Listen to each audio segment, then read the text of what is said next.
This is ABC Radio Melbourne with Ali Moore. You know how easy it is to be scammed. You pick up the phone, you find yourself caught in this scammer's web. But if they are too busy, what would that be like? Too busy to call you. That is the premise of an AI startup. It's dedicated to scamming the scammers by connecting their calls to chatbots and essentially wasting their time. And the chatbots are apparently very convincing because a partnership between the telecommunications company TPG and a startup called Apate.ai has seen something like 280,000 scam calls diverted since April this year. Brad Joffe is the co-founder and chief commercial officer of Apate.ai. Brad, hello. Hi, Ali. How are you? I'm good. Look, my very first question is, I have no idea if I've said the name of your company right. Apate. It could be APAT, could be a party. I'm not sure. What is it? Well, contrary to the Bruno Mars song, we were actually named after the Greek goddess of deception, which is Apate. Excellent. And what a very clever name. So tell me how this works. Yeah, so essentially what we do is, you mentioned that scam calls are getting more and more sophisticated and it's very easy to get scammed. So we think that our defenses also need to get more sophisticated. And in that vein, what we do is we deploy thousands of AI bots that sound exactly like me and you. They come in different personas, different genders. They speak different languages. They have different accents. And what they do is they waste the scammer's time and resources because, as you mentioned, every minute that a scammer is chatting to a bot is a minute that they can't be scamming a real Australian. But more importantly, they also start to extract some really critical information about those scams. Things like the scripts, the tactics, the techniques, the procedures, and the infrastructure that the scammers are using to conduct their fraudulent activities. So how do you know, or how do the bots know which calls to intercept? Yeah, so the telcos like TPG and others are blocking millions and millions of calls every month.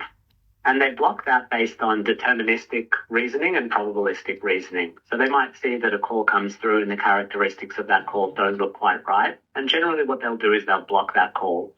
What we do is we work with the telcos to actually divert those calls through the bots so we can extract the intelligence and waste the scammers' time and resources.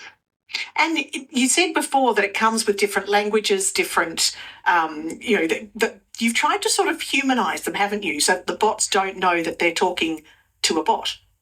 Definitely. Well, the scammers don't know. The scammers are real people, aren't they, actually, largely? The scammers are real people for the most part, definitely. So we like to say we're flipping the script on the scammers with AI bots that sound just like your neighbour. And they are diverse, right? So not all of them come with perfect Aussie accents. Some of them have English as a second language. Some of them, speak broken English and might speak some other languages as well. We've got a couple of deployments in other parts of the world, so we're needing to fine-tune the bots for those linguistic requirements.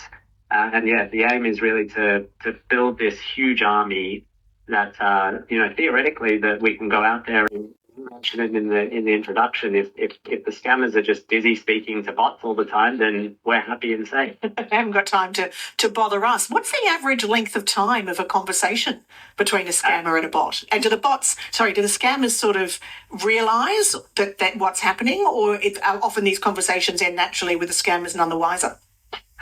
So the bots have been trained to have a few different types of approaches, but a lot of what they do is they really try and lengthen the call. So they'll use things like saying, just hang on a second. They even use our Aussie phrases like, I just need to go make a cup of tea, or I need to go get some tools out of the shed. The longest calls that we're seing is 54 minutes plus. Wow. Yeah. I would have loved to have heard that conversation. What were they talking about? Exactly. Well, I think we're one of the only companies in the world that celebrates when people swear when they're interacting with our product, because it means that we're doing a really good job.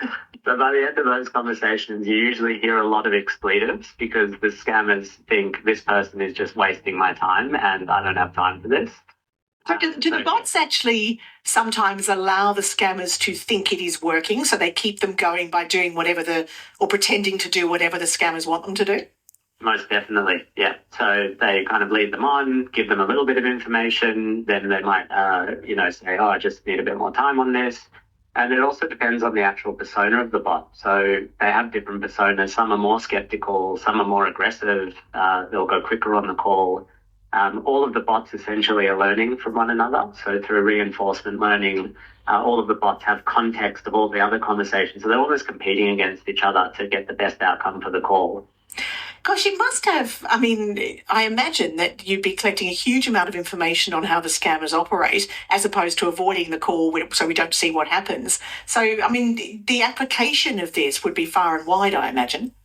Yes, definitely. So the intelligence extraction, I think, is really what we can do at scale and what we can provide to our partners in telco, in banking, in government.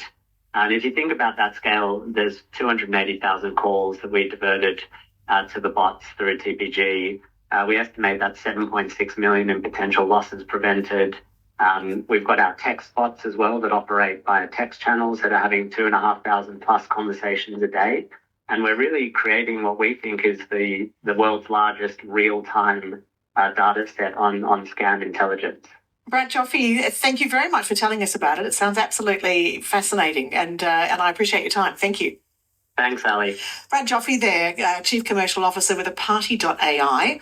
What do you reckon? I've got a text here from Mike who says, gosh, I need this. I reckon I've had thousands of scams or potential fraud calls. Not kidding.